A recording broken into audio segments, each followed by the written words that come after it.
হরে কৃষ্ণ। আজ 15 নভেম্বর শনিবার পবিত্র উৎপন্না একাদশী ব্রতের দিন। আজকের এই শুভ দিনে অনেকেই ভক্তি এবং শ্রদ্ধা ভরে ব্রত করবে, ভগবান শ্রী বিষ্ণুর পুজো করবে। কিন্তু আজকের দিনে যারা ব্রত করবেন কিংবা না করতে পারবেন, প্রত্যেকেরই উচিত ভক্তি ভরে এই ব্রত মাহাত্ম্য কথা শ্রবণ করা। এতে অনেকাংশেই এই ব্রতের ফল প্রাপ্ত করা যায়। তাই আজকের এই পর্বে আমরা সেই প্রসঙ্গে জানার চেষ্টা করব এবং পারণ কখন করতে হবে। পারণ একটা গুরুত্বপূর্ণ বিষয়। ব্রত পালনের সব থেকে শেষের নিয়ম হচ্ছে পারণ করা, এবং সেই পারণ কখন করতে হবে, পারণের সঠিক নিয়ম কি। আমরা অনেক সময় পারণ করি, কিন্তু সেই সময়ে ভুলেও যে খাবারগুলো খাওয়া উচিত নয়, সেই প্রসঙ্গেও আজকের এই পর্বে আমরা জেনে নিব। তাই সকলকেই স্বাগতম জানাচ্ছি আমাদের এই ধর্মীয় তথ্যমূলক চ্যানেলে। আশা করছি আজকের এই তথ্যগুলো আপনাকে অবশ্যই সমৃদ্ধ করবে, এবং ভালো লেগে থাকলে একটি লাইক করে কমেন্টে জয় শ্রী রাধা মাধবের জয় একবার হলেও লিখে যাবার অনুরোধ জানাচ্ছি। এমনিতেই একাদশী বড়ই পবিত্রতম দিন। যেমন দ্বাদশ মাসের মধ্যে শ্রেষ্ঠ মাস হচ্ছে এই কার্তিক মাস, বৈশাখ মাসও শ্রেষ্ঠ, আবার মাঘ মাসকেও খুবই পুণ্যময় মাস বলা হয়েছে। তার মধ্যে আবার এই কার্তিক মাস হচ্ছে সর্বশ্রেষ্ঠ। ভগবান শ্রী বিষ্ণু কার্তিক মাসকে অত্যন্ত পছন্দ করে। এজন্য এই মাসে সামান্যতম ধর্মকাজ মহাপুণ্য ফল প্রদান করে থাকে। তো সেই কার্তিক মাস যেমন শ্রেষ্ঠ, আবার এই কার্তিক মাসে কাত্যায়নী ব্রত রয়েছে, তারপরে ভীষ্ম পঞ্চক ব্রত রয়েছে, শিব চতুর্দশী ব্রত রয়েছে। সনাতন ধর্মে মানে ব্রতের কোনো শেষ নেই, এত ব্রত। কিন্তু এই ব্রতের মধ্যে সব থেকে শ্রেষ্ঠ ব্রত কি, তা হচ্ছে একাদশী ব্রত। একাদশী ব্রতের মতো এত মহাপুণ্যময় দিন কোথাও নেই। এবং এই দিনটি হচ্ছে হরিবাসর, সাক্ষাৎ ভগবানের দিন হচ্ছে এই হরিবাসর, মানে একাদশী ব্রতের দিন। আমরা তো জানি যেমন বৃহস্পতিবার মা লক্ষ্মীর দিন, আবার এই একাদশীর 2 দিন পরে হচ্ছে আবার পরশুর কালকের বাদে পরশু দিনে আগামী সেই কার্তিক সংক্রান্তির দিন। এই কার্তিক সংক্রান্তির দিনটি হচ্ছে কিন্তু দেবতাদের সেনাপতি কার্তিক দেবের পুজোর দিন। তেমনি শনিবার যেমন শনি দেবতার দিন, তেমনি হচ্ছে এই একাদশী ব্রতের দিনটি হচ্ছে ভগবান বিষ্ণুর সর্বাপেক্ষা প্রিয় দিন। এবং যদি কোনো ভক্ত একাদশীর দিনে ভক্তি শ্রদ্ধা ভরে ভগবান শ্রী বিষ্ণুর পুজো করতে পারে ব্রত করে, তবে তার জীবনের অশুভ দূরীভূত হয়, মহা সৌভাগ্য প্রাপ্ত হয়ে থাকে। এজন্য একাদশী ব্রত এতটা মাহাত্ম্যপূর্ণ। ভক্তরা শ্রদ্ধা এবং ভক্তি ভরে এই দিনে ব্রত করে, ভগবান বিষ্ণুর বিশেষভাবে পুজো করে থাকে। বিশেষ করে বছরে 24টি একাদশী ব্রত রয়েছে। কোনো কোনো বছরে যখন ওই যে পুরুষোত্তম মাস বা মল মাস অনেকে বলে, ওই মাস যে বছরে থাকে, ওই বছরে 26টি একাদশী হয়। তো মূলত এই 24টি একাদশী ব্রতের মধ্যে একটা শ্রেষ্ঠ ব্রত এই উৎপন্না একাদশী ব্রত। কেন এই ব্রতটি শ্রেষ্ঠ? বলা হয়েছে অগ্রহায়ণ মাসের কৃষ্ণপক্ষের একাদশী তিথিতে সাক্ষাৎ ভগবান শ্রীবিষ্ণুর শরীর থেকে এই উৎপন্না একাদশী দেবী আবির্ভূত হয়েছে। যদিও এটি চলতেছে এখনো কার্তিক মাস শেষ হয়নি, তথাপিও মূলত এই যে একাদশী ব্রতটি, এটি হচ্ছে অগ্রহায়ণ মাসের কৃষ্ণপক্ষের উৎপন্না একাদশী ব্রত। এবং সেই উৎপন্না একাদশী দেবী কিভাবে ভগবানের শরীর থেকে আবির্ভূত হয়েছে, মূলত আমরা ব্রত কথায় সেই বিষয়ে আরো বিস্তারিত জানবো। তবে ভগবান শ্রীবিষ্ণু একবার মূর নামক দানবের সাথে মহাযুদ্ধ করেছিল। এই মূর দানব এতটা প্রতাপী ছিল, এত শক্তিশালী ছিল, যে দেবতাদেরকে পর্যন্ত যুদ্ধ করে স্বর্গ থেকে বিতাড়িত করেছে তাদের। এবং দেবতারা তখন ভগবানের কাছে গেল। ভগবান তখন সেই দেবতাদের সঙ্গে মূর দানবের সাথে মহাযুদ্ধে লিপ্ত হলো। যুদ্ধ শুরু হলো, অনেক বছর এই যুদ্ধ চললো, এবং এই যুদ্ধে দেবতারা পরাজিত হয়ে এদিকে ওদিকে পলায়ন করতে লাগলো। একামাত্র ভগবান শ্রী বিষ্ণু তখন যুদ্ধক্ষেত্রে ছিল, এবং এই মূর দানব এবং বিষ্ণুর সাথে 1,000 বছর যুদ্ধ হয়েছিল। ভগবান যখন দেখলেন যে এই মূর দানব এত সহজে বধ হচ্ছে না, যদিও ভগবানের কাছে মানে তিনি পারেন না এমন কিছু নেই। তিনি চোখের ইশারায় জগৎ ধ্বংস করতে পারে, আবার সৃষ্টি করতে পারে। তারপরেও লীলার ছলে তিনি এই মূর্দানবকে বধ করলেন না। তিনি তখন বদ্রিকা আশ্রমে গিয়ে একটা গুহার মধ্যে বিশ্রাম নিচ্ছিলেন, মানে ঘুমাচ্ছিলেন। মূর্দানব তখন ভগবান বিষ্ণুর সেই পিছন পিছন ধাবিত হয়ে গুহার মধ্যে প্রবেশ করলো এবং সেখান থেকে তিনি বিষ্ণুকে মারতে উদ্যত হলো। এবং ভগবান যে ঘুমিয়ে আছে তার শরীর থেকে একটা নারী মূর্তি উৎপন্ন হয়ে তিনি মূর্দানবকে যুদ্ধ করে তাকে বধ করলো। তখন ভগবান বিষ্ণু জেগে উঠে এই বিষয়টা দেখে অতীব প্রসন্ন হলেন এবং প্রশ্ন করলেন, কে কে বধ করেছে? উৎপন্না দেবী বলল যে প্রভু, আমি আপনার শরীর থেকে উৎপন্ন হয়ে আপনার কৃপায় একে বধ করেছি। তখন ভগবান প্রসন্ন হয়ে এই উৎপন্না দেবীকে আশীর্বাদ করলো, তুমি যেহেতু একাদশীতে আবির্ভূত হয়েছো, তাই তুমি জগৎ পবিত্রকারী রূপে পূজিত হবে এবং তুমি উৎপন্না একাদশী রূপে জগতে পরিচিতি লাভ করবে। যে ব্যক্তি তোমার এই দিনে ভক্তি ভরে ব্রত করবে তার সমস্ত অশুভ দূরীভূত হবে। শুধু তাই নয়, এটা হচ্ছে সেই শাস্ত্রে এই ব্রত মাহাত্ম্য কথায় বর্ণনা করা হয়েছে। কেন এই উৎপন্না একাদশী ব্রত এতটা মাহাত্ম্যপূর্ণ? তার প্রথমত হচ্ছে, আমরা বিভিন্ন জাগতিক মনস্কামনা থাকে, আমরা যেমন কেউ পুত্র সন্তান লাভের আশায় ব্রত করে, বিভিন্ন রকম মনোবাসনা। তো যারা এই উৎপন্না একাদশী ব্রত পালন করবে তাদের প্রথমত হচ্ছে শত্রু বিজয় হবে। জীবনে যে শত্রু আছে সেই শত্রু পর্যন্ত দমন হবে। যেমন এই যে তন্ত্রবিদ্যা প্রয়োগ করা হয় শত্রু ধ্বংসের জন্য, তো কারো কখনো ধ্বংস কামনা করা উচিত নয়। কিন্তু এমন যদি হয় যে আপনার শত্রু রয়েছে, পিছনে পিছনে আপনার ক্ষতি করার প্রয়াস করছে, তবে এই উৎপন্ন একাদশী ব্রত পালন করলে সেই অদৃশ্য শত্রু বা সেই পিছন থেকে ক্ষতিকারী শত্রু বা ব্যক্তি তিনি ধ্বংসপ্রাপ্ত হবে। ধ্বংস হবে বলতে তিনি দমন হবেন। এবং শুধু তাই নয়, এই একাদশী ব্রত পালনের ফলে ভগবান নিজে আশীর্বাদ করেছেন উৎপন্না একাদশীকে, যারা তোমার এই দিনে ব্রত করবে তাদের সমস্ত মনোবাসনা পূর্ণ হবে। জীবনে কত রকম আমাদের মনোবাসনা থাকে, কত পুজো করি, কত মানসী করি, তো এই মনস্কামনা পর্যন্ত পূর্ণ হবে সেই উৎপন্না একাদশী ব্রত, আজকের এই পবিত্রতম ব্রতটি পালনের ফলে ভক্তি ভরে। এবং শুধু তাই নয়, এই ব্রত পালন করে সমস্ত কার্যে সিদ্ধি লাভ হয়ে থাকে। অতীব পবিত্রতম এই ব্রতটি এজন্যই ভক্তি ভরে আমাদের প্রত্যেকের পালন করা উচিত। কিন্তু যদিও আমরা অনেকে জানি যে কিভাবে ব্রত করতে হয়, তারপরেও জেনে নিচ্ছি একাদশী ব্রতের আগের দিনে অবশ্যই আমাদের সংযম পালন করা উচিত এবং তাড়াতাড়ি খাবার খেয়ে ঘুমিয়ে যাওয়া উচিত। অনেক সময় অনেকের পরিবেশ ক্রমে আগের দিনে নিরামিষ খাওয়া হচ্ছে না, সেক্ষেত্রে একটা বেশি প্রশ্ন অনেকে করে থাকে, আমি কি ব্রত করতে পারবো কিনা। অনেকে হচ্ছে না জেনে খেয়ে ফেলে, সেটা একটা বিষয়। অনেকে আবার পরিবেশ ক্রমে সে এরকম হচ্ছে না তার ব্রত করার মতো, মানে সেই নিরামিষ খাওয়ার মতো পরিবেশ, হয়তোবা হোস্টেলে থাকে, না হলে প্রবাসে কোথাও দূরে কাজকর্মে থাকে। সেক্ষেত্রে প্রকৃতই কি এই ব্রত পালন করতে পারবে কিনা? হ্যাঁ, অবশ্যই পারবেন। আগের দিনে উচিত আমাদের নিরামিষ খাওয়া এবং রাত্র 11টার আগে খাবার খেয়ে তাড়াতাড়ি ঘুমিয়ে যাওয়া উচিত। এটা হচ্ছে প্রকৃত ব্রতের নিয়ম।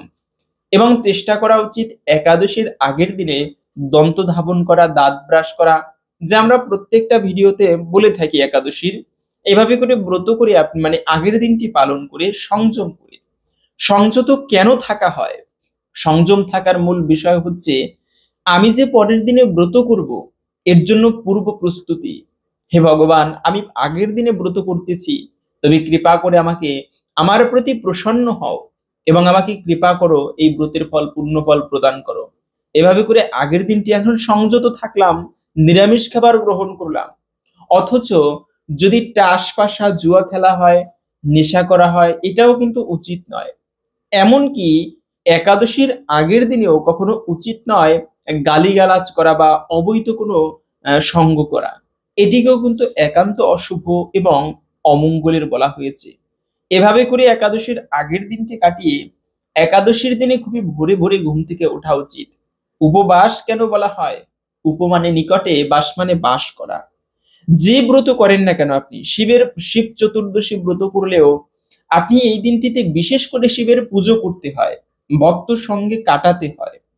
এখন আমি ব্রত করেছি অথচ ইচ্ছা মতো ঘুরে বেড়ালাম, ভক্ত সঙ্গ করা হচ্ছে না, আজে বাজে সঙ্গ করা হচ্ছে, অথবা সারাদিন ঘুমিয়ে থাকা হচ্ছে, তাহলে সেটি কি প্রকৃত ব্রত হলো? এজন্যই একাদশীর দিনে যে কাজগুলো করা উচিত নয় আমাদের, তার মধ্যে সব থেকে গুরুত্বপূর্ণ একটা বিষয় হচ্ছে যে কখনো দিনের বেলাতে ঘুমানো উচিত নয়। দিবানিদ্রা যাকে বলা হয়, এমনিতে আপনি পর্যাপ্ত পরিমাণ ঘুমাবেন, 7 ঘন্টা বা 8 ঘন্টা অতিরিক্ত হলে, কিন্তু দিনের বেলা যে দিবানিদ্রা, এটা শুধু একাদশীর দিনে নয়, আলস্য হচ্ছে সংসারে সেই দারিদ্রতার হানি, মানে ধন হানি করে থাকে। আলস্য অলক্ষীর গুণ, এজন্য পরিশ্রমে ধন আনে, পুণ্যে আনে সুখ, একটা কথা রয়েছে। তুমি যদি সুখী হতে চাও, তোমাকে পুণ্য কর্ম করতে হবে, বংশ উজ্জ্বল হয় এমন কার্য করতে হবে, যজ্ঞ করাতে পারো, বৈষ্ণব সেবা দেওয়া, একাদশী ব্রত পালন করা, এগুলো এর কারণে এই সমস্ত কর্মের ফলে বংশ উজ্জ্বল হয়ে থাকে। আর এই পুণ্যের ফলে সুখ আসে এবং পরিশ্রমে ধন আনে।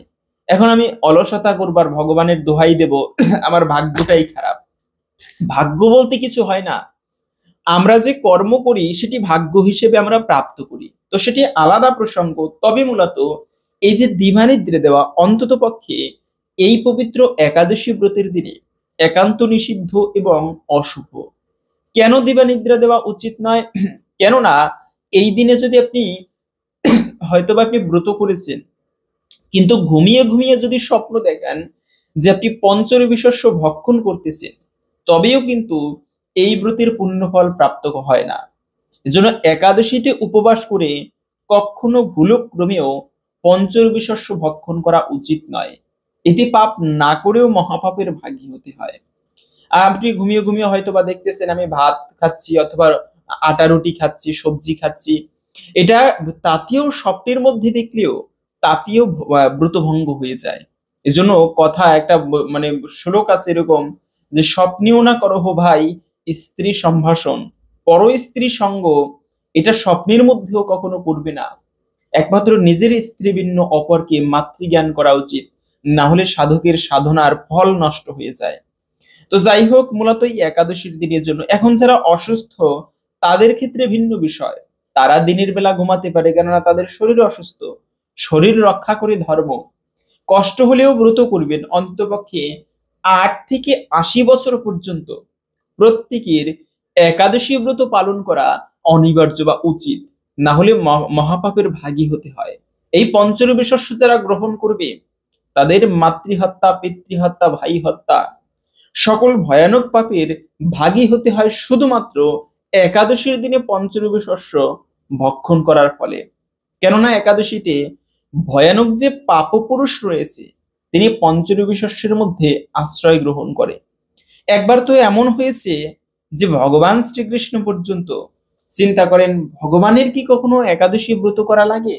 না, ভগবানের কিন্তু একাদশী করা লাগে না। তথাপিও ভগবান কেন এই পৃথিবীতে অবতীর্ণ হয়ে ধর্ম কাজ করে? কেননা আমরা যাতে সেই ভগবানের কার্য দেখে আমরা নিজেরা অনুপ্রাণিত হই এবং ধর্ম করতে শুরু করি। ভগবান এজন্য নিজে শিক্ষা দিয়েছেন। কৃষ্ণের জীবনী, কৃষ্ণ লীলা পড়লে আপনারা পাবেন, ভগবান শ্রীকৃষ্ণ প্রতিদিন ব্রহ্ম মুহূর্তে শয্যা ত্যাগ করে ঘুম থেকে উঠে তিনি স্নানাদি কার্য করে তিনি সাধনা করতেন। ভগবান হচ্ছে আদি যোগী, আদি পুরুষ। তিনি যেভাবে ধর্ম করেন, এভাবে কোনো যোগী পুরুষও পারবে না। ভগবান ব্রহ্ম মুহূর্তে উঠে কৃষ্ণ তিনি ধ্যান করতেন, সাধনা করতেন সৃষ্টিকর্তার। যদিও ভগবান, তিনি আর কার সাধনা করবে? তিনি তো ভক্তরই সাধনা করে, কিন্তু মূলত আহ, সেটা হচ্ছে ভিন্ন প্রসঙ্গ। তবে ভগবান তিনি দেখাচ্ছেন জগতে কিভাবে জীবন যাপন করতে হয়। সকালবেলাটা কাটাতেন তিনি সাধনায়, এর পরের সময়গুলো তিনি তার কর্তব্য কর্ম সম্পাদন করতেন, রাজ্য পরিচালনা করতেন। তো বৃন্দাবনে থাকাকালীন কৃষ্ণের এই কাহিনীটি পাওয়া যায় সুন্দর একাদশী প্রসঙ্গে, যে বৃন্দাবনে যখন কৃষ্ণ ছিল, তখন মা যশোদা, নন্দ মহারাজ, সমস্ত ব্রজবাসীগণ সবাই একাদশী ব্রত পালন করত। কিন্তু একদিন যশোদা দেবী ভুলে গিয়েছে, মানে জানতো না আজকে একাদশী ব্রত। ঠিক আছে, তিনি ওই দিনে ভুল করে অন্য মানে চাল রান্না করতেছিল বা অন্ন পাক করতেছিল। কৃষ্ণ এসে দেখতে পেল মা আজকে একাদশীর দিনে অন্ন রান্না করছে। তাই কৃষ্ণ রেগে গিয়ে, মা তুমি আজকে জানো না আজকে একাদশী ব্রত? যশোদা দেবী মনে মনে তিনি মানে অনুতপ্ত হলেন, হায় ভগবান, আমি তো আজকে জানি না একাদশী। বলে, না বাবা, আমি জানতাম না আজকে একাদশী। তো শুনে রাখো, এই একাদশীর দিনে এই পঞ্চরবি শস্য বা অন্ন কিন্তু তুমি খেতে পারবে না, এতে মহাপাপের ভাগী হতে হয়। তো তুমি এই একাদশীর অন্ন গ্রহণ করবে না। ঠিক আছে, যশোদা দেবী বলল, আচ্ছা কৃষ্ণ, তাই হবে। কিন্তু এই যশোদা দেবী এখন একটা ধর্ম সংকটে পড়লেন। কেন? খাবার যদি নষ্ট করা হয় এতে গৃহে ধনহানি হয়। আবার এই যশোদা দেবী তিনি নষ্টও করতে পারতেছেন না খাবার, এবং খেতেও পারছেন না। তিনি খাবার গ্রহণ করলে একাদশীতে মহাপাপের ভাগী হতে হয়। আবার ফেলে দিলে তো অন্ন নষ্ট, অন্ন ধ্বংস, মানে এতে লক্ষ্মী দেবী ভীষণভাবে রুষ্ট হয়। এখন তিনি কি করবেন? ছোট্ট একটা ধর্ম সংকটে পড়লেন। মনে মনে চিন্তা করলেন, আচ্ছা আমি যদি এই খাবার যমুনা নদীতে ফেলে দেই, এই যমুনায় তো অনেক জলজ প্রাণী আছে, মাছ আছে, তারা খেয়ে অন্ততপক্ষে বাঁচতে পারবে। এই চিন্তা করে যশোদা দেবী তখন সেই যমুনা নদীতে অন্ন ফেলতে গেল। কিন্তু যখনই যমুনা নদীতে সেই অন্ন ফেলতে গিয়েছে, সেখান থেকে যমুনা দেবী, সেই যমরাজের ভগ্নী যমুনা দেবী, তিনি হাত জোর করে উঠে এসে ক্ষমা প্রার্থনা করলেন যে, মা আমাকে ক্ষমা করো। আজকের এই একাদশীর দিনে যমুনাও ব্রত করে, তাই যমুনায় তুমি অন্ন ফেলবে না, আমি ব্রত করেছি, এতে আমার ব্রতভঙ্গ হবে। এইভাবে করে মাকে বাধা দিলেন। এবং যশোদা দেবী তখন কি করবেন? তিনি দুঃখিত হয়ে সেই যমুনার পারে গালে হাত দিয়ে বসে আছেন। তো সেই যমুনা নদীতে তীরে মানে পাশে খেলা করছিল একটা মকর মাছ। মকর মাছ, এই মকর মাছ মা যশোদাকে দেখতে পেল যে যশোদা দেবী, ভগবান শ্রীকৃষ্ণ তিনি সবসময় আনন্দ থাকে, আত্মারামশ্চ মুনয়, এই ভগবান হচ্ছে আত্মারাম, যিনি আত্মাতেই সন্তুষ্ট। যেমন আমরা আমাদের আনন্দ পেতে গেলে আমাদের খেলাধুলার সঙ্গী লাগে, অথবা পরিবার পরিজন লাগে, অথবা সন্তান লাগে। মানে একা একা আমরা আনন্দ পাই না। আপনি একা একা বসে আছেন, হয়তোবা গান করতেছেন একটু আনন্দ পাওয়ার জন্য, কতক্ষণ আপনার ভালো লাগবে? এই জন্য আমরা হচ্ছে সামাজিক জীব মানুষ, একসাথে বসবাস করতে বেশি পছন্দ করি। একাকী প্রকৃতই আনন্দ পাওয়া যায় না। কিন্তু এই ভগবান হচ্ছে এমন ব্যক্তি যাকে আনন্দ পাওয়ার জন্য অন্য কাউকে প্রয়োজন নেই, যিনি আত্মাতেই সন্তুষ্ট। এজন্য একটা নাম হচ্ছে আত্মারাম বা রাম বলা হয় তাকে, যিনি নিজে নিজে ভিতর থেকে সন্তুষ্ট বা প্রসন্ন। তো এই ভগবান শ্রীকৃষ্ণ, যিনি বৃন্দাবনের প্রভু, সবসময় তিনি আনন্দে থাকে। মকর মাছ আজকে দেখলো মা যশোদা তিনি দুঃখিত হয়ে বসে আছেন। যশোদা দেবীকে প্রশ্ন করলো, মা তুমি কেন দুঃখিত হয়ে বসে আছো? যশোদা বলল, মকর মাছ কি বলবো, আজকে আজকে আমি একাদশীর দিনে ভুল করে অন্ন রান্না করেছি। সেই অন্ন কৃষ্ণ আমাকে খেতে নিষেধ করেছে। আবার যমুনায় ফেলতে এসেছি, যমুনা দেবীও গ্রহণ করবে না। তো এখন আমি কি করতে পারি মকর? অন্ন নষ্ট তো মহাপাপের। তোমার কাছে কি কোনো বুদ্ধি আছে বা উপায় আছে, এই অন্ন আমি কি করতে পারি? মকর মাছ তখন চিন্তা করে দেখলো এই একটা সুযোগ ভগবান কৃষ্ণের কৃপা লাভ করার জন্য। বলে, মা তুমি চিন্তা করো না, এই অন্ন আমি গ্রহণ করব, তবে একটা শর্ত রয়েছে। আমি একাদশীর পাপের অন্ন গ্রহণ করে নরকেও যেতে রাজি, যদি তোমার কৃষ্ণ আমাকে কথা দেয় যে এই অন্ন গ্রহণ করার পরে নরক ভোগ করা শেষে কৃষ্ণ আমাকে তার বাঁশির মাথায় মানে স্থান দিবে, তবে আমি এই অন্ন গ্রহণ করব। ঠিক আছে, যশোদা দেবী কৃষ্ণের কাছে গিয়ে সেই কথা জানালো।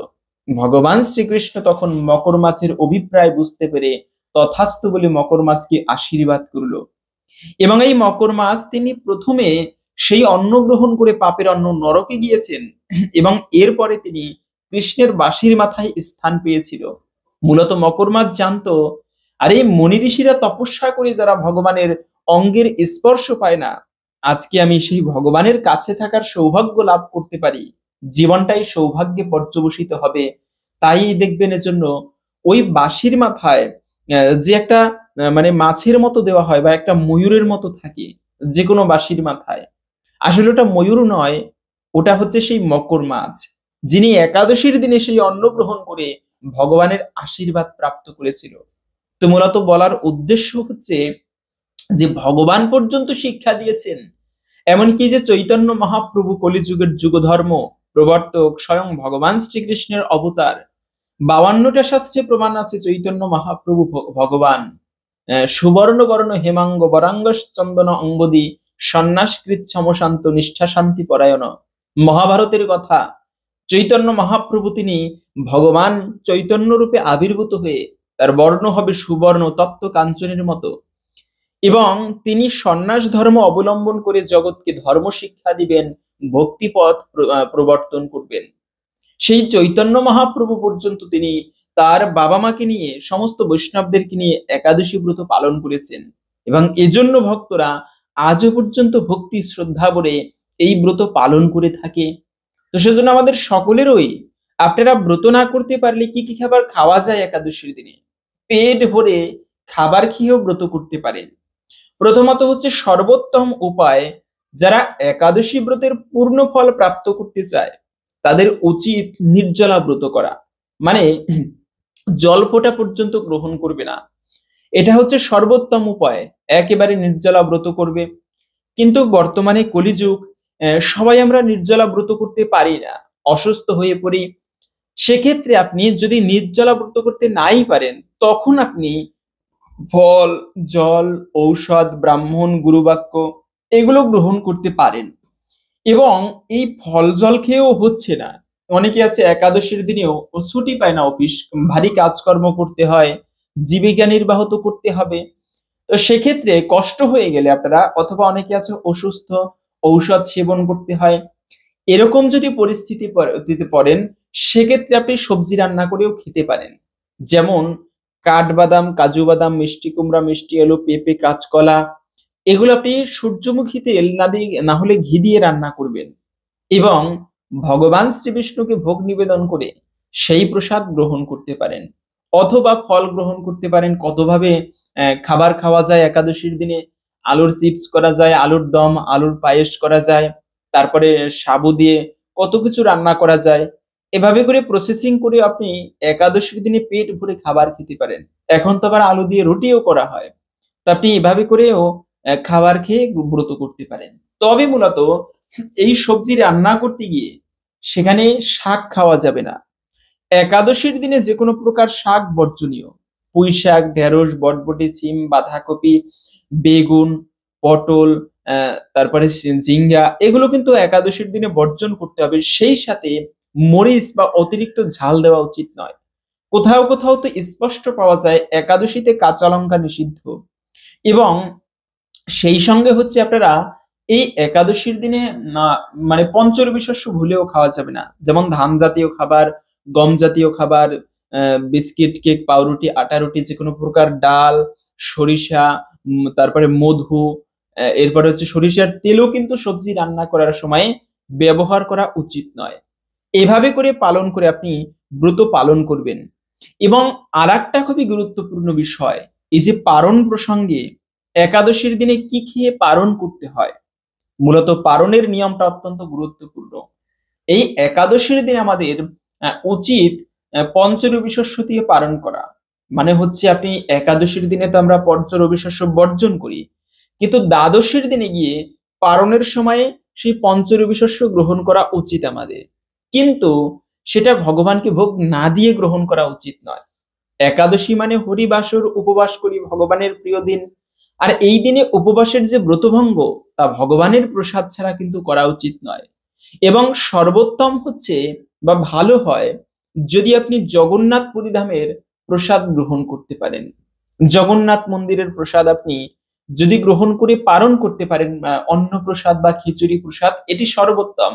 তা না হলে আপনি যা প্রস্তুত করবেন, অথবা যদি সময়ে না পারেন, দেখা যায় পারণের সময় অতিবাহিত হয়ে যাচ্ছে, আপনি এখনো খাবার প্রস্তুত করতে পারেননি, তখন আপনি দেখা যায় ভগবানের কিছু মুড়ি ভোগ দিলেন সেই প্রসাদ, অথবা চিরা ভোগ দিলেন সেই প্রসাদ, আপনি গ্রহণ করে তাড়াতাড়ি পালন করে নেবেন। একটা অন্নদানাও গ্রহণ করলেও এতেও কিন্তু পালন হবে। তবে এখানে আর একটা বিষয় আছে, আমরা অনেকে কি করি, ব্রত পালন করার পরে যে পালন করি, তো ওই দিনে আমিষ খাবার ভক্ষণ করি না। ৩টা দিনে আমিষ ভুলেও ভক্ষণ করতে নেই। একটা হচ্ছে একাদশীর আগের দিন দশমী, একাদশী এবং দ্বাদশী। অবশ্যই আপনারা চেষ্টা করবেন দ্বাদশীর দিনে ব্রত ভঙ্গের পরে আমিষ খাবার গ্রহণ না করতে। এই ৩টা দিন যদি, এটা হচ্ছে সর্বোত্তম নিয়ম এবং আরো কঠিন নিয়ম, এটা বর্তমান কলিযুগে এরকম করা প্রায় অসম্ভব ব্রত। সেটা হচ্ছে যারা রাজরাজা ছিল আগের দিনে, আগেকার দিনের মুনি ঋষিরা এইভাবে একাদশী ব্রত পালন করত। তা হচ্ছে একাদশীর আগের দিনে একাহার গ্রহণ করত, সূর্যাস্তের আগে খাবার খেয়ে নিত এবং দিনের মধ্যে একবারেই আহার করত, আর সারাদিনে কিছু খেত না। একাদশীর দিনে সম্পূর্ণ নির্জলা, রাত্রিকালে আবার জাগরণ করত এবং ভূমিতে শয়ন করত দশমীর দিনে।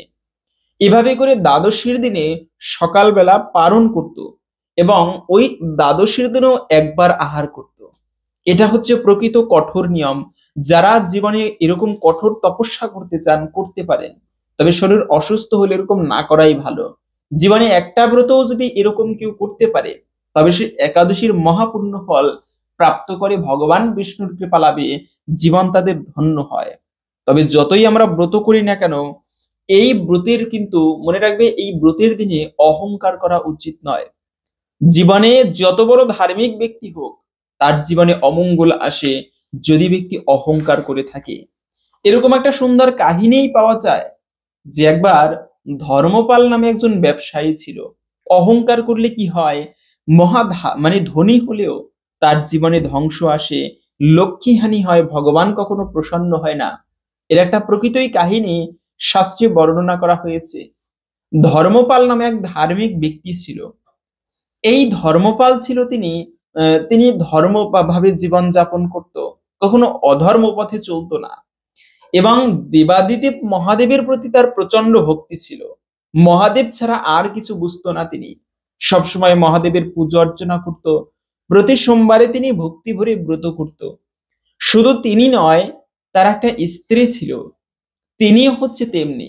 স্বামী সবসময় মহাদেবের সাধনা করে, ধর্মপাল তো ব্যবসার কাজে বেশিরভাগ সময় বাহিরে বাহিরে থাকে, কিন্তু তার স্ত্রী সবসময় বাড়িতে মহাদেবের পুজো করে। এজন্য লক্ষ্মী দেবী স্বয়ং তাদের গৃহে সাক্ষাৎ বর্তমান ছিল। ধন সম্পদের কোনো দিক থেকে কোনো অভাব ছিল না। স্ত্রীও ছিল সুশীলা গুণ সম্পন্না। কিন্তু দুঃখের বিষয় হলো তাদের একটা সন্তান হবে, স্ত্রী গর্ভবতী। যথাসময়ে তাদের একটা সন্তান হলো বটে, কিন্তু সেই সন্তানকে প্রসব করতে গিয়ে তার মা মারা পড়লো। এত সুন্দর সুখের সংসার, সেখানে তার মাটা মারা গেল। এই অল্প বয়সে সেই স্ত্রী হারা হলো সেই ধর্মপাল। তিনি মনে মনে খুবই দুঃখ পেল এবং যেহেতু ওই কন্যা জন্ম নিয়েছে, ওই কন্যার জন্ম দিতে গিয়ে তার স্ত্রী মারা পড়েছে, তাই তিনি দুঃখ করে কন্যার নাম রাখলেন হচ্ছে সেই অমাবস্যা। তোমার জীবনে আসায়, তুমি জন্মগ্রহণ করায় যেহেতু আমার স্ত্রী মারা পড়েছে, তাই তোমার নাম হবে অমাবস্যা। ঠিক আছে, এই নাম দিল। এবং এই ধর্মপাল যেমন তার স্ত্রী ছিল, তেমনি তার সন্তান হলো। যেন একটা কথা আছে, বাবা মা যেমন গুণ মানে যেমন কর্ম করে বা যেমন চেতনার হয়, তার সন্তান 99% তেমন চেতনার হয়ে থাকে। এজন্য দেখবেন বাঁশের গোড়া থেকে বাঁশই জ্বালায়, আবার সুমিষ্ট রসালো আম্রফলের গাছ থেকে আম্রফলই জন্ম নেয়। অনেক সময় বিষয়টা ভিন্ন দেখা যায়, কিন্তু মূলত হচ্ছে বাবা মা যেমন হয়, সন্তান স্বাভাবিকভাবেই তেমনি হয়। আর এই ধর্মপালের কন্যাটাও হচ্ছে তেমনি। যদিও তার নাম অমাবস্যা, তথাপিও তিনি মায়ের মতো ভক্তিমান। মহাদেবের পুজো কিন্তু কখনো পরিত্যাগ করে না এবং পরিবারে যত কাজকর্ম আছে, ছোট মেয়েটা নিজের হাতে করে সেই কাজকর্ম। অল্প বয়স থেকে তিনি গৃহের কর্ম শুরু করেছেন। সবসময় তিনি মহাদেবের সাধনা করত এবং প্রতি সোমবারে ভক্তি ভরে ব্রত করত। ভক্ত সঙ্গ হলে সেখানে তিনি উপস্থিত হয়ে হরিকথা, শিবকথা ভক্তি শ্রদ্ধা ভরে মনোযোগ দিয়ে তিনি শ্রবণ করত। ঠিক আছে, তখন ধর্মপাল, তিনি মায়ের কষ্ট হচ্ছে, মা একা একা ঘরের কাজকর্ম সামলাতে পারে না, সেই সঙ্গে তার ছোট্ট মেয়ে অমাবস্যা, তারও খুবই কষ্ট হচ্ছে। এই চিন্তা করে তিনি আর একটা বিবাহ করলো। পাশের গ্রামের জমিদারের একটা কন্যাকে বিবাহ করলো। দেখতে খুবই রূপবতী, কিন্তু রূপবতী হলে কি হবে, এই স্ত্রী কিন্তু তেমন ভালো নয়। প্রথম স্ত্রী যেমন ভক্তি স্বভাবের ছিল, সুশীলা গুণ সম্পন্না ছিল, দ্বিতীয় স্ত্রী কিন্তু তেমনি নয়, তার সম্পূর্ণ বিপরীত। এই স্ত্রীর না আছে কোনো ধর্মকর্ম, না আছে কোনো শৌচতা, আবার না আছে কোনো সুশীলা গুণ, স্বামীর উপরে পর্যন্ত কথা বলে। ঠিক আছে, এই স্ত্রী যেমন, তারও একটা সন্তান হয়েছে। ওই সন্তানের নাম রাখলো হচ্ছে পূর্ণিমা। এবং এই যে অমাবস্যা ছিল বড় মেয়ে, এই অমাবস্যাকে সেই তার স্ত্রী যে কোনো ভাবে সবসময় চাকরানির মতো খাটাতো। প্রত্যেকটা কাজকর্মে ধর্মপাল দেখতে পেত, কিন্তু কিছু বুক ফুটে বলতে পারতো না, তাহলে গৃহে অশান্তি করবে তার স্ত্রী। এই ভয়ে এই ধর্মপাল তিনি তার স্ত্রীকে কিচ্ছু বলতো না। মাঝে মাঝে বলতো, কিন্তু তখনই এই ঝামেলা শুরু করতো। ঠিক আছে, এরপরে মূলত আসল বিষয় শুরু হলো, যখনই তারা একটু বড় হলো। মূলত কখনোই এই ধর্মপালের স্ত্রী অমাবস্যাকে সহ্য করতে পারতো না, সৎ মেয়েকে। যখনই বড় হলো, বিবাহযোগ্য হলো, তখন তিনি ধর্মপালকে বললেন, দেখো, মেয়েরা তো বড় হয়েছে, এবার বড় মেয়ের বিবাহের ব্যবস্থা করো। কিন্তু একটা বিষয়, ও তো সবসময় ঘরের কাজকর্ম করতে ভালোবাসে, আরো শিবের ভক্ত, তুমি ওর বিয়ে কোনো গরিব ছেলের সাথে দাও। ধর্মপাল খুবই কষ্ট পেল, কেন আমার মেয়েকে গরিবের সাথে বিবাহ দেব, আমরা কি সেই বংশের? কিন্তু জোর করতে লাগলো। তখন স্ত্রীর জোরাজুরিতে ধর্মপাল রাজি না হয়ে থাকতে পারলো না। তো অমাবস্যার বিবাহ ঠিক হলো পাশের গ্রামের একটা পঙ্গু ব্যক্তির সঙ্গে, এবং পূর্ণিমার বিবাহ ঠিক হলো পাশের গ্রামের একটা জমিদার, তার সঙ্গে, জমিদারের পুত্রের সঙ্গে। ঠিক আছে, দুজনের একই দিনে একই সময় বিবাহ দেওয়া হলো। অমাবস্যাকেও বিদায় জানানো হলো এবং পূর্ণিমাকেও বিদায় জানানো হলো। এদিক থেকে অমাবস্যা, তিনি তার স্বামী তো কিছু করতে পারে না, পঙ্গু, তিনি নিজের সংসারের ভার বহন করতে লাগলো, নিজে অন্যের বাড়িতে কাজকর্ম করে। আর অপরদিকে পূর্ণিমা, তিনি জমিদারের পুত্রবধূ, তার কোনো কিছুতে অভাব নেই।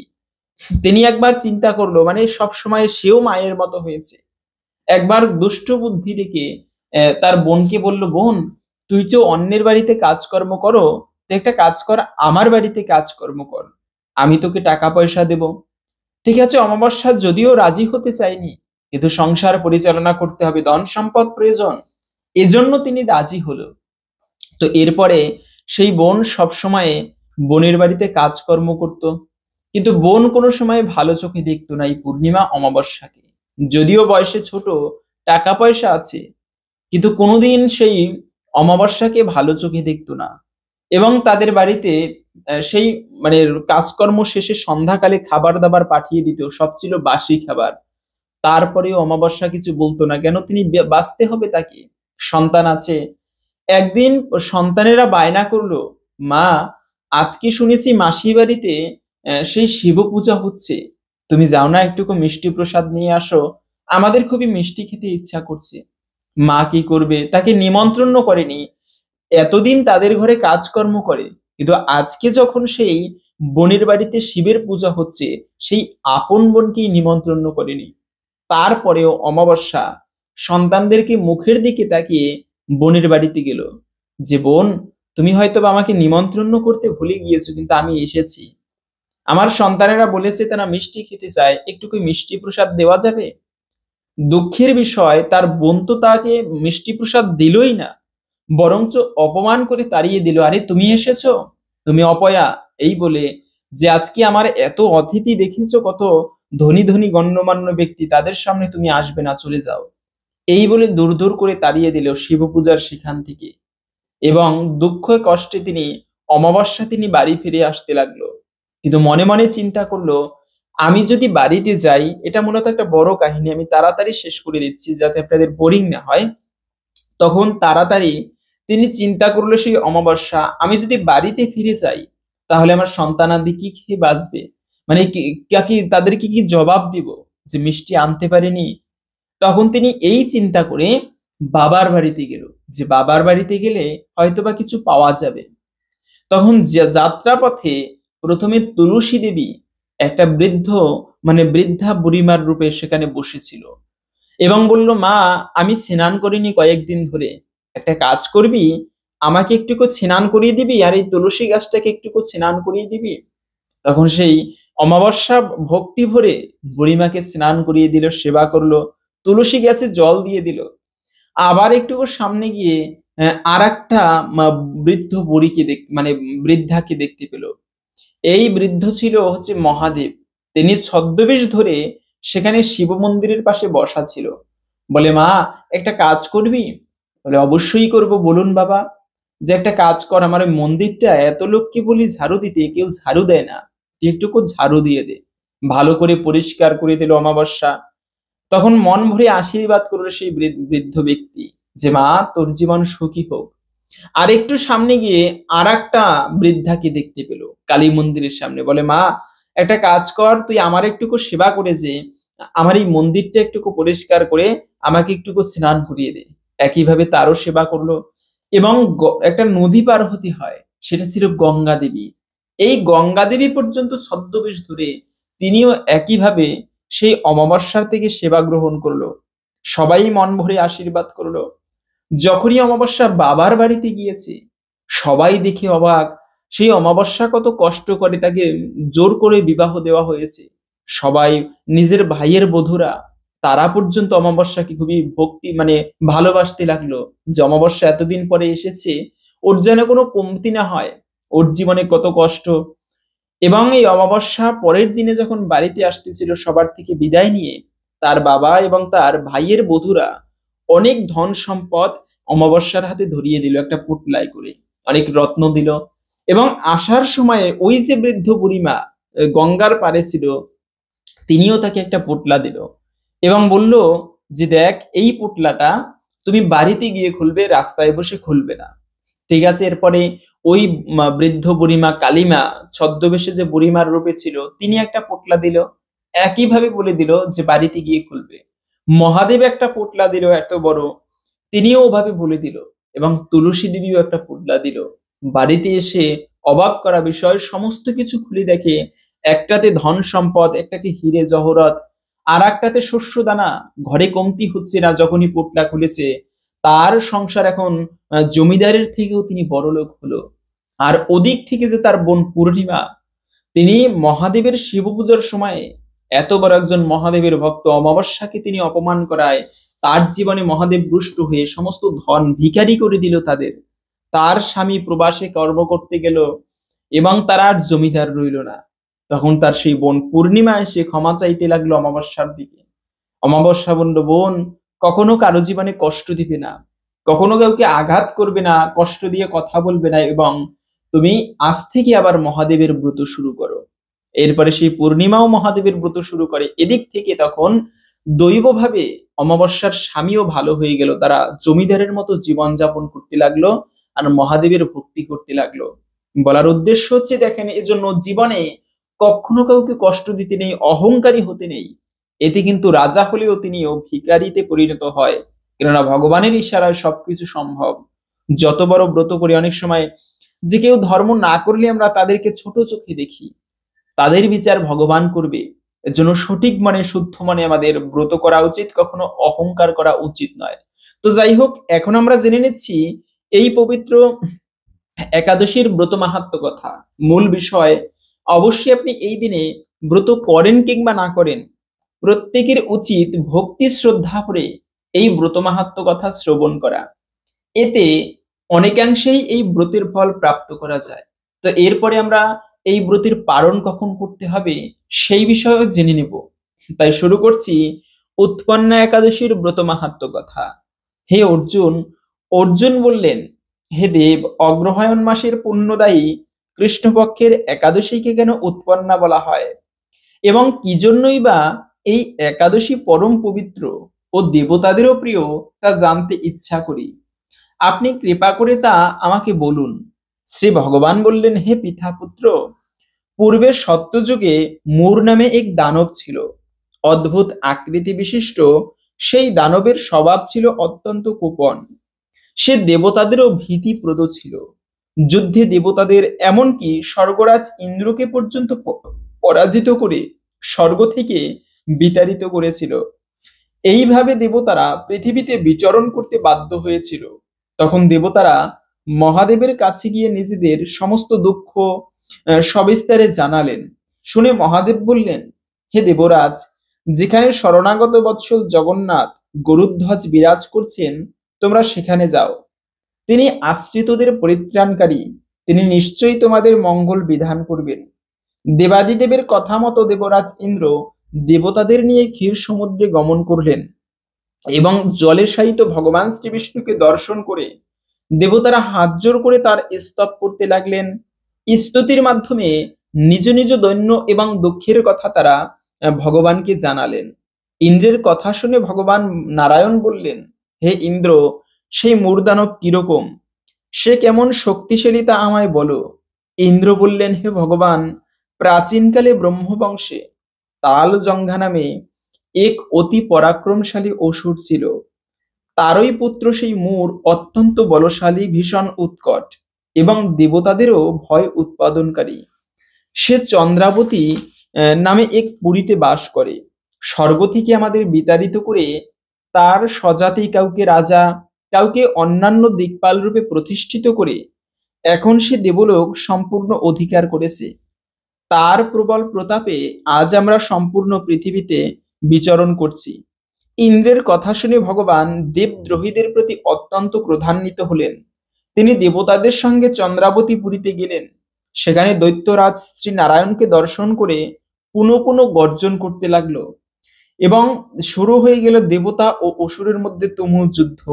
যুদ্ধে দেবতারা পরাজিত হয়ে এদিক ওদিক পালিয়ে গেল। তখন যুদ্ধক্ষেত্রে শ্রী নারায়ণকে একা দেখে সেই দানব দাঁড়াও দাঁড়াও বলতে লাগলেন। শ্রী ভগবানও ক্রোধে গর্জন করে বললেন, রে দুরাচার দানব, আমার বাহুবল দেখ। এই বলে অসুর পক্ষীয় সমস্ত যোদ্ধাদের দিব্য বাণের আঘাতে নিহত করতে লাগলেন। তখন তারা প্রাণ ভয়ে নানা দিকে পালাতে লাগলো। সেই সময়ে নারায়ণ দৈত্য সৈন্যদের মধ্যে সুদর্শন চক্র নিক্ষেপ করলেন। ফলে সমস্ত যোদ্ধা সৈন্য ধ্বংসপ্রাপ্ত হলো। একমাত্র মূর অসুরই জীবিত ছিল। সে অস্ত্রযুদ্ধে নারায়ণকেও পরাজিত করলো। তখন নারায়ণ দৈত্যের সাথে বাহুযুদ্ধে লিপ্ত হলেন। এইভাবে দেবতাদের হিসাবে 1000 বছর যুদ্ধ করেও ভগবান তাকে পরাস্ত করতে পারলেন না। তখন শ্রীহরি বিশেষ চিন্তান্বিত হয়ে বদ্রিকা আশ্রমে গমন করলেন। সেখানে সিংহাবতী নামে একটি গুহা আছে।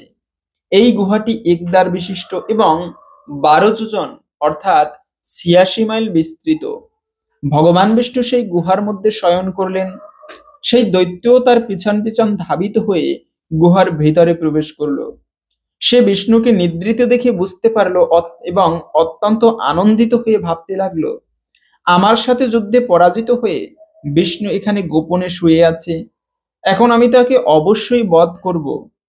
দানবের এইরকম চিন্তার সঙ্গে সঙ্গে শ্রীবিষ্ণুর শরীর থেকে একটি কন্যা উৎপন্ন হলো। এই কন্যাই উৎপন্না একাদশী। তিনি রূপবতী, সৌভাগ্যশালিনী, দিব্য অস্ত্রশস্ত্র ধারিণী ও বিষ্ণু তেজ সম্ভূতা বলে মহাপরাক্রমশালী ছিলেন।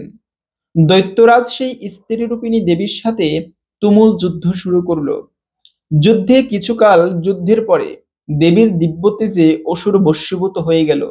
তারপরে ভগবান বিষ্ণু জেগে উঠে সেই ভস্মীভূত দানবকে দেখে বিস্মিত হলেন। তিনি দিব্যকন্যাকে তার পাশে হাত জোড় করে দাঁড়িয়ে থাকতে দেখে বললেন, বিষ্ণু বললেন, হে মহাপরাক্রান্ত উগ্রমূর্তি, এই মূর দানবকে কে বধ করলো? যিনি তাকে হত্যা করেছে তিনি নিশ্চয়ই প্রশংসনীয় কার্য করেছে। সেই কন্যা বললেন, হে প্রভু, আমি আপনার শরীর থেকে উৎপন্ন হয়েছি। আপনি যখন ঘুমিয়েছিলেন তখন এই দানব আপনাকে বধ করতে চেয়েছিল। তা দেখে আমি তাকে বধ করেছি। আপনার কৃপাতেই আমি তাকে বধ করতে সক্ষম হয়েছি।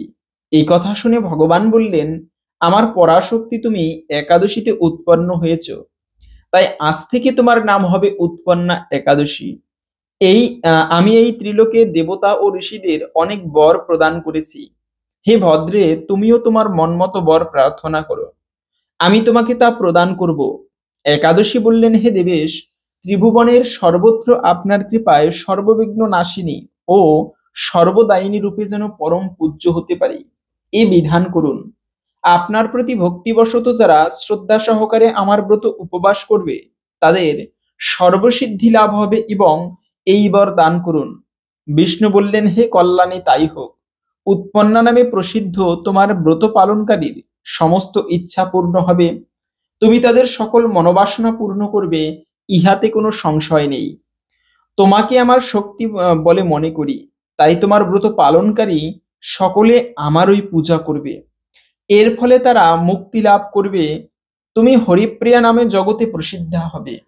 তুমি ব্রত পালনকারীর শত্রু বিনাশ, পরম গতি দান এবং সর্বসিদ্ধি প্রদান করতে সমর্থ হবে। ভগবান বিষ্ণু এইভাবে উৎপন্না একাদশীকে বরদান করে অন্তর্হিত হলেন। সমস্ত ব্রতকারী দিবারাত্র ভক্তিপরায়ণ হয়ে এই উৎপন্না একাদশীর উৎপত্তির কথা শ্রবণ কীর্তন করলে শ্রীহরির আশীর্বাদ লাভে ধন্য হবেন। এই ছিল মূলত পবিত্র উৎপন্না একাদশীর ব্রত কথা। আশা করি বুঝতে পেরেছেন এই ব্রত পালন করলে আমরা কি ফল প্রাপ্ত করতে পারি। এজন্য আপনি নিজে একাদশী ব্রত পালন করুন এবং সবার মাঝে ছড়িয়ে দিন, যেন সবাই আমরা এই একাদশী ব্রত প্রসঙ্গে জেনে উৎসাহী হই ব্রত পালন করতে। কারণ আপনি নিজে একাদশী ব্রত পালন করলে ভগবান যত প্রসন্ন হয়, আপনার মাধ্যমে কেউ উৎসাহী হয়ে এই ব্রত পালন করলে ভগবানের কৃপা আরো বেশি প্রাপ্ত করা যায়। এজন্য এই একাদশী ব্রত, তবে পালনটা কিভাবে করতে হবে, কখন করতে হবে? পালন তো মূলত সেই সঠিক সময়ের মধ্যে করতে হয়, তা তো আমরা সবাই জানি। তো পালনের এভাবে করে আপনারা পঞ্চরবি শস্য দিয়ে পালন করবেন এবং পালন করতে হবে মূলত আগামীকালকে সকাল 9টা 41 মিনিট থেকে 9টা 53 মিনিট পর্যন্ত। এই সময়টুকুর মধ্যে পঞ্চরবি শস্য প্রসাদ দিয়ে ভগবানের কাছে প্রার্থনা করে পালন করতে হয়। এবং পালনের যে মন্ত্র তা হচ্ছে, ওম অজ্ঞান তিমিরান্ধস্য ব্রত নানেন কেশবা প্রসিদ সুমুখনাথ জ্ঞানদৃষ্টি প্রদভব। অবশ্যই এভাবে করে ভগবানের কাছে প্রার্থনা করে পালন করবেন। আশা করছি আজকের এই তথ্যগুলো আপনাকে সমৃদ্ধ করেছে। ভালো লেগে থাকলে একটি লাইক করে কমেন্টে জয় শ্রী ভগবান বিষ্ণুর জয় একবার হলেও লিখে যাবার অনুরোধ জানাচ্ছি। ভগবানের কৃপায় আমাদের সকলের জীবনে মঙ্গল হোক, এই কামনা করে আজকের ভিডিওটি এখানে সমাপ্ত করছি। হরে কৃষ্ণ।